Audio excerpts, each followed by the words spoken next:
يا أيها الذين آمنوا أطيعوا الله وأطيعوا الرسول ولا تبطلوا أعمالكم.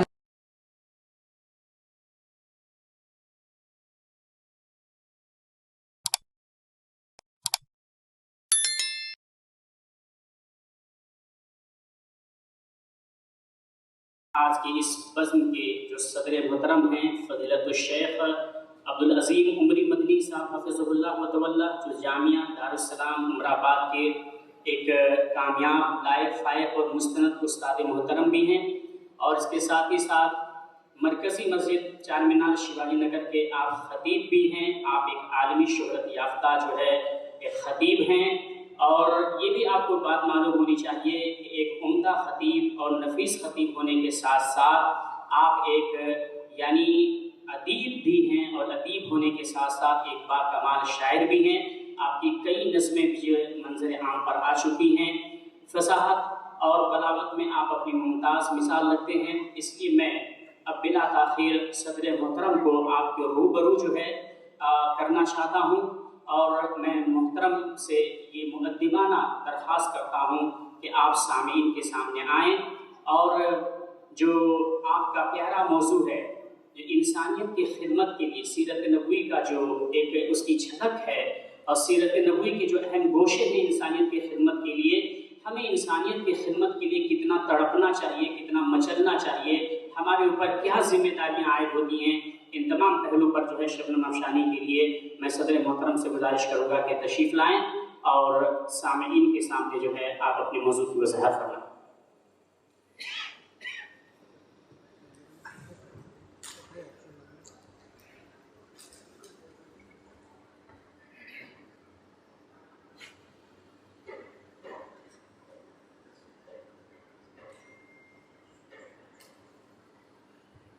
السلام علیکم ورحمۃ اللہ وبرکاتہ۔ الحمد للہ صلی وعلى آلہ واصحابہ اجمعین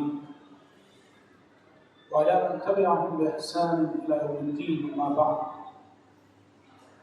اعوذ باللہ السمیع العلیم من الشیطان الرجیم من همزه ونفخه ونفثه۔ فلا اقتحم العقبة وما أدراك ما العقبة فك رقبة أو إطعام في يوم ذي مسغبة يتيما ذا مقربة أو مسكينا ذا متربة ثم كان من الذين آمنوا وتواصوا بالصبر وتواصوا بالمرحمة۔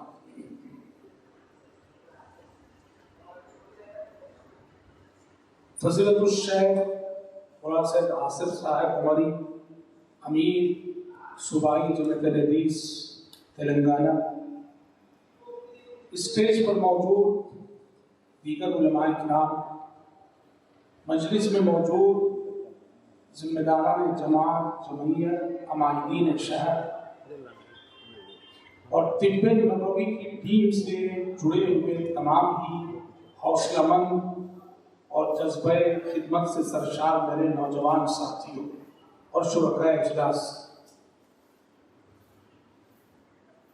کرونا کی آزمائش سے جب دنیا گزر رہی ہے تو کائنات کا نظام ایسے زیر و زبر ہوا ہے، زندگی ایسی درہم برہم ہوئی ہے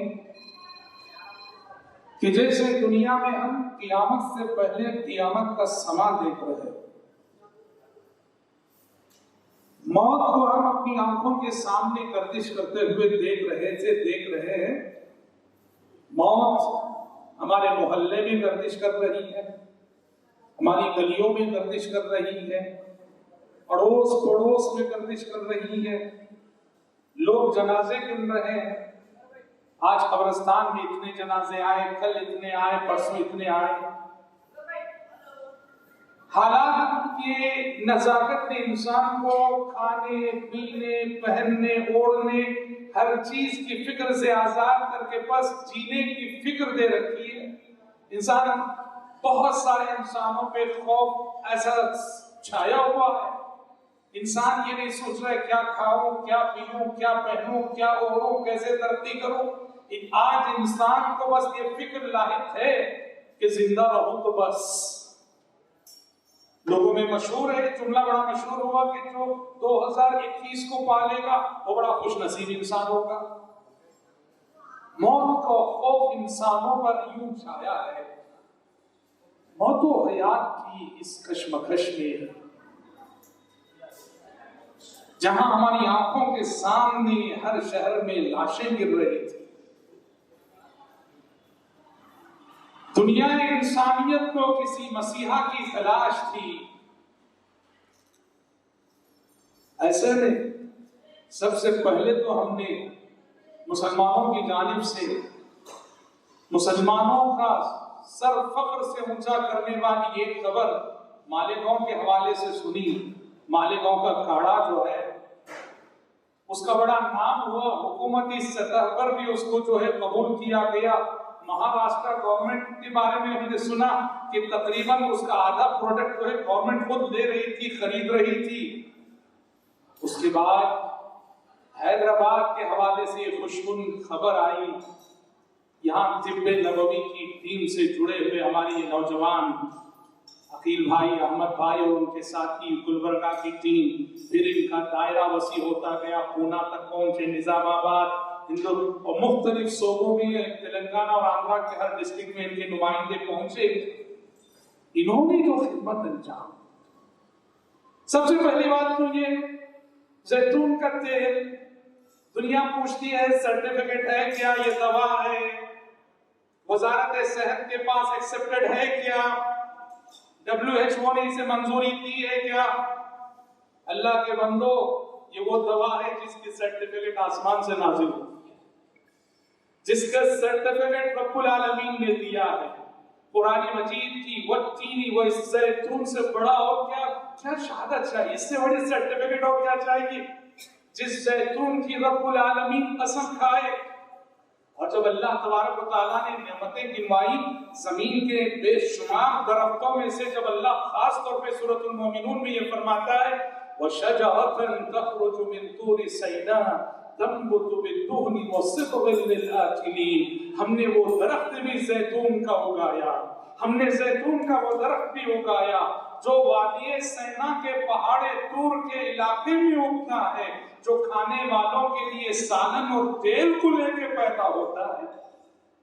رب العالمین اپنے اس کلام میں، جس کلام کے بارے میں یہ کہتا ہے کہ وَنُنَزِّلُ مِنَ الْقُرْآنِ مَا هُوَ شِفَاءٌ وَرَحْمَةٌ لِّلْمُؤْمِنِينَ، اس کلام میں ہم کو ایسی تعلیمات، ایسی آیتیں، ایسی رہنمائی نازل کرتے ہیں جس میں لوگوں کے لیے شفا ہے، مومنوں کے لیے رحمت ہے۔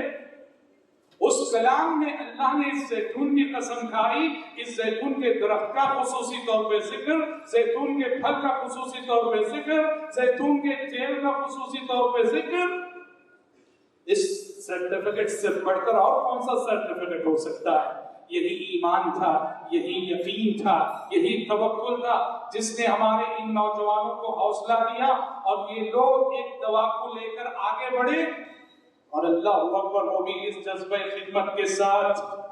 جب جس گھر میں کووڈ کا کوئی پیشنٹ ہوتا تھا، سگا بھائی داخل نہیں ہو رہا ہے، سگا رشتہ دار نہیں جا رہا ہے، سگا پڑوسی نہیں جا رہا ہے، دنیا نے دیکھا ہمارے یہ نوجوان اللہ پر توکل کرتے ہوئے اس نسخہ شفا کو لے کر ان گھروں میں گئے، ان مریضوں کو گلے لگایا اور ان مریضوں کو یہ دوا پلائی۔ راستے سے گزرنے والے ایمبولینس کو روک کر مریضوں کو یہ دوا پلائی گئی، اور نتیجہ اور رزلٹ آپ کے سامنے ہے۔ نتیجہ اور رزلٹ مریضوں سے پوچھو، ان بیماروں سے پوچھو جن کو اللہ نے اس کے استعمال کے بعد شفا دی، اور نہ صرف مریضوں سے بلکہ آپ ڈاکٹروں سے۔ ہم نے سنا بہت سارے ڈاکٹروں کا تاثر بھی جو اس کے سلسلے میں سن کر بہت خوشی بھی اور بڑی حیرت بھی ہوئی۔ محترم بھائیوں، دیکھیے ایک چیز، ایک احساس، میں اپنا تاثر آپ کے سامنے بھیجے، اتنی بڑی خدمت، ایک تو خدمت اور دوسرا خدمت ضرورت کے وقت ہو، خدمت ضرورت کے وقت ہو تو نیکی بہت بڑی ہو جاتی ہے. عہد نبوت میں صحابہ جو ہے کبھی کبھار ایسی نیکی کرتے کہ پیارے نبی صحابہ سے کہتے آج تم نے ایسا عمل کر لیا ہے کہ جنت تمہارے حق میں واجب ہو گئی، بعد کی زندگی میں جو چاہے کرو. اعملوا ما شئتم فقد بدری صحابہ کے حق میں اللہ نے کہا آج تم نے وہ نیکی کر لی ہے کہ آج کے بعد ہے میرے نبی کے بدری صحابہ جو چاہے کرو، بخشش میں نے تمہارے حق میں لکھ دی ہے. تبوک کے موقع پہ آج عثمان بن عفان نے وہ نیکی کر لی ہے کہ آج کے بعد وہ جو چاہے کر لے، جنت میں جانے سے اب انہیں کوئی چیز روک نہیں سکتی. مومن کبھی ایسی نیکیاں کرتا ہے. سوال یہ ہے کیا یہ نیکیاں صرف نبی کریم صلی اللہ علیہ وسلم کے زمانے تک ہی ہیں کیا؟ ایسی نیکیاں جن نیکیوں کی بنیاد پر بندہ اللہ کی نظروں میں یوں مقبول ہو جائے کہ آج تم نے وہ نیکی کر لی ہے، آج کے بعد جو کرنا ہے کر گزرو. یہ نیکی صرف صحابہ کی حد تک ہے، عہد نبوت کی حد تک نہیں، یہ قیامت تک کے لیے ہے. یہ اور بات ہے اس کی گارنٹی اور شہادت وہ زمانہ نزول وحی تھا، وحی آ کے بتایا کرتی تھی کہ تمہاری نیکی اللہ کے پاس یوں مقبول ہوئی ہے، یوں منظور ہوئی ہے. نبی کریم صلی اللہ علیہ وسلم کے زمانے کے بعد وحی رک گئی، وحی کا سلسلہ رک گیا، لیکن نیکی کا یہ معیار باقی ہے، نیکی کی یہ کوالٹی باقی ہے. ہم نیکیاں کرتے رہیں گے، کیا معلوم رب العالمین کے پاس ہم میں سے کسی کی نیکی وہ اس درجے میں قبول ہو جائے کہ اعملوا ما شئتم فقد غفرت لکم. اور یہ روز قیامت معلوم ہوگا، روز قیامت معلوم ہوگا ہمیں. آج تو کوئی وحی کا سلسلہ نہیں ہے. اس لیے محترم بھائیوں یہ بہت بڑی نیکی ہوئی، بہت بڑا کار خیر ہوا. اس پر جتنا بھی رشک کیا جائے کم ہے. بہت قابل تحسین ہے وہ سارے نوجوان جنہوں نے اس مہم میں اپنا وقت لگایا، اپنی زندگیاں لگائیں، اپنا پیسہ لگایا، اپنی دولت لگائی. بہت ہی قابل تحسین ہے وہ سارے نوجوان. خدمت خلق اتنی بڑی سنت ہے پیارے نبی کی. آپ دیکھو، آپ مکی زندگی کے حالات آپ جانتے ہیں. مکے میں مسلمان کیسے آزمائشی دور سے گزر رہے تھے، کیسے آزمائشی حالات سے گزر رہے تھے. مکے میں صورتحال یہ تھی مسلمان مجبور تھے، لاچار تھے، محکوم تھے، مغلوب تھے، بے بس تھے، کمزور تھے، ستائے گئے تھے، مظلوم تھے. مسلمانوں میں کوئی اجتماعیت نہ تھی. مکے میں مسلمان بہت پریشان تھے. لیکن دیکھو ایسے آزمائشی دور میں آسمان سے نازل ہونے والی آیتیں کیا تعلیم دے رہی ہیں؟ فَلَقْتَحَمَ الْعَقَبَةَ، یہ گھاٹی میں داخل نہ ہوا. وَمَا أَدْرَاكَ مَا الْعَقَبَةُ، اور تمہیں کیا معلوم کہ گھاٹی میں داخل ہونے کا مطلب کیا ہے؟ کہا گھاٹی میں داخل ہونا یعنی فَكُّ رَقَبَةٍ، گردن آزاد کرنا، او اطعام فی یوم ذی مسغبہ، یا فقر و فاقے کے دن کسی بھوکے کو کھانا کھلانا. کسے کھلانا؟ یتیما ذا مقربہ، رشتہ دار یتیم کو کھلانا. او مسکینا ذا مقربہ، یا خاک نشین مسکین کو کھلانا. ثم كان من الذین آمنوا، یہ جذبہ خدمت کے بعد، یہ بھوکوں کو کھلانے کے بعد، یہ غریب پروری کے بعد، یہ یتیموں کی دستگیری کے بعد پھر وہ کہے کہ میں ہوں ایمان والا. دیکھو ثم كان من الذین آمنوا. یہاں غور کرنے کی بات کیا جانتے ہیں؟ مکے میں جب مسلمان خود غلامی جیسی زندگی گزار رہے تھے تو غلاموں کو آزاد کرنے کی بات کی جا رہی. جب مکے میں مسلمان خود فقر و فاقے کی زندگی سے دو چار تھے، دوسروں کو کھلانے کی تعلیم دی جا رہی. جب مسلمان مکے میں خود یتیمی کی زندگی گزار رہے تھے، یتیموں کے ساتھ اس کے سلوک کی تعلیم دی جا رہی ہے. جب مسلمان خود مکے میں مسکینوں جیسی زندگی گزار رہے تھے، مسکینوں کے ساتھ اس نے سلوک کی تلقین کی جا رہی. کیوں جانتے ہیں؟ خدمت خلق یہ اتنا بڑا مشن ہے، یہ نبوی مشن ہے، یہ پیغمبرانہ مشن ہے. نبی کریم صلی اللہ علیہ وسلم نبی بننے کے بعد نہیں،